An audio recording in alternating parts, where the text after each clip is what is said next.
FinancePeer, an education-focused fintech startup, has raised $31 million in its Series B funding round. The round was led by QED investors in Aavishkaar Capital. The company also plans to utilize the funds to enhance its technology platform and offerings, expand and strengthen its education institution partnerships, and deepen its reach in rural areas to enable more students, especially girl students, to get easy access to quality education.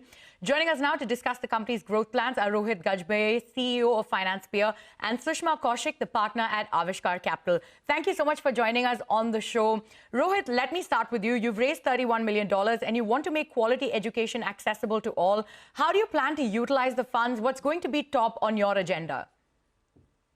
So basically, I think FinancePeer's end vision is to provide quality access education to everyone, the masses, especially the girl child education here. With our focus, if you look at it, we want to use the funds majorly in tech expansion. So we want to enhance our tech infrastructure, financial and IT infrastructure in the education ecosystem that we are already part of. Then secondly, we want to also go deeper into the market, so penetrate more into tier 2, tier 3 markets as well. And lastly, we want to increase our distribution from around 10,000 institutions. So we'll aim at reaching around 20,000 institution partnership across the country this year. All right. Sushma, if I can come to you now, what was the rationale to bet big on FinancePeer? What made you bet on this company? Sure.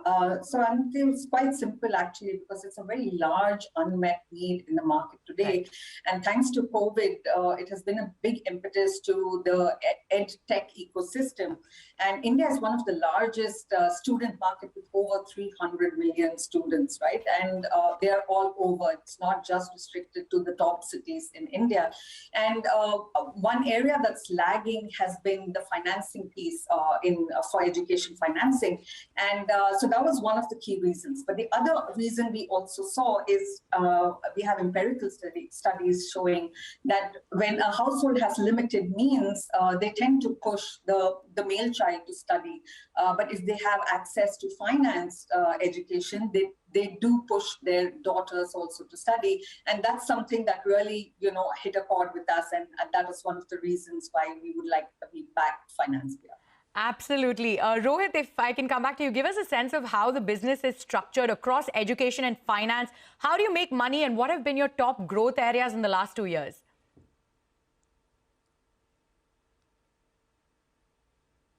Started with only 24 institutions back in 2019, and today we are working with more than 10,000 institutions across the country, and there are more than around 300,000 customers that we are serving on our platform.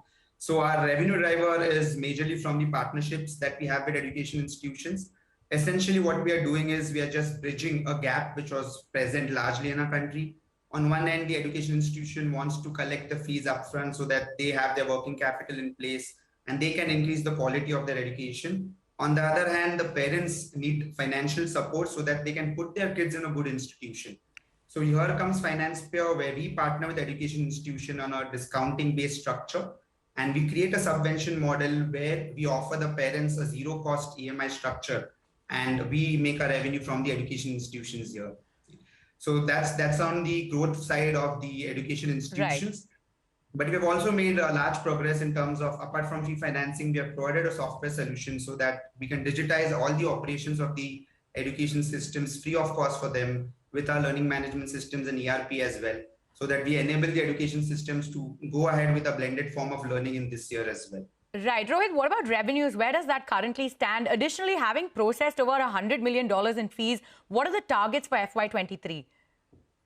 So I wouldn't be able to give you the exact revenue number, but on a broad figure, we are adding around somewhere around 7,000 to 11,000 customers per month in terms of the financing space. And we are growing at around 3x per quarter at this moment. From around $100 million of fees, we would probably reach at around $600 million is that we are targeting in terms of the fee processing this year. All right, so adding over 7,000 customers a month. Rohit, rural India is where the opportunity lies for you. So what's the opportunity you see here? But more importantly, what are the challenges from sending girls to school to adoption of tech? Yes, so the major area that we're trying to solve is use our financial infrastructure to reach out to the masses here. And especially with Aavishkaar coming on board, we have done pretty well, I would say, in tier 1 and tier 2 markets. But now as we try to go from tier 2 to tier 3, we are trying to reach out to the end parents and trying to make them also understand that by putting a girl child to educating system, it's not a heavy burden on their wallets as well. And this is resolved by our financial support. So when you convert a large sum, a 1-year payment, into essentially a monthly payment, that hit on the pocket is not so large. So parents now are coming forward and putting their girls into larger institutions. They are nearly around more than half of our customer base has been from the girl child segment as well. Right. Sushma, like you said, that was what hit the chord for you. So let me ask you the same thing. The company is helping nurture people's educational aspirations through technology across the emerging low and middle income population. So what's the opportunity you see in this segment? So what's interesting is we're seeing a shift in consumer trends, right? Digitization has really helped that in a big way, and more so in the non-metro cities, right? And we're seeing that a lot of people are hungry to access good quality content, and that's why this is a very interesting opportunity. And we're seeing multiple such opportunities in similar spaces. So we're seeing a need. The emerging India is quite hungry to be skilled, upskilled, to improve their, the prosperity of the overall household.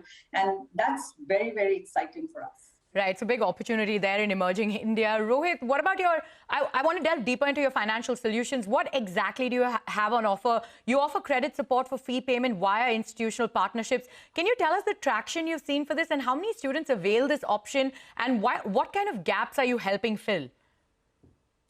Yeah, so basically, if you look at the model that we have, right? So if you have a fee payment of, say, 50,000 rupees upfront that you have to pay in an institution. So what we essentially is divide this 50,000 into, say, 5,000 per month.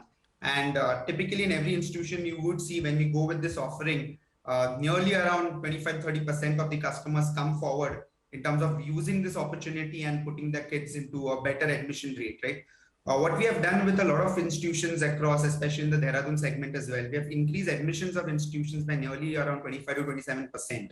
So that's an upsize in people getting into a better educating system. The revenue, as I said, exact margins I wouldn't be able to disclose here, but the idea is there's a discount given by the education institution for getting the fees upfront to them. So they get their full year fees at one go at the beginning of the year, and in return, they pay us a discount fees here. So that's more on the revenue piece. As we get deeper into the lending solutions, then a software solution kicks in, and the usage of our technology is also another revenue stream for us.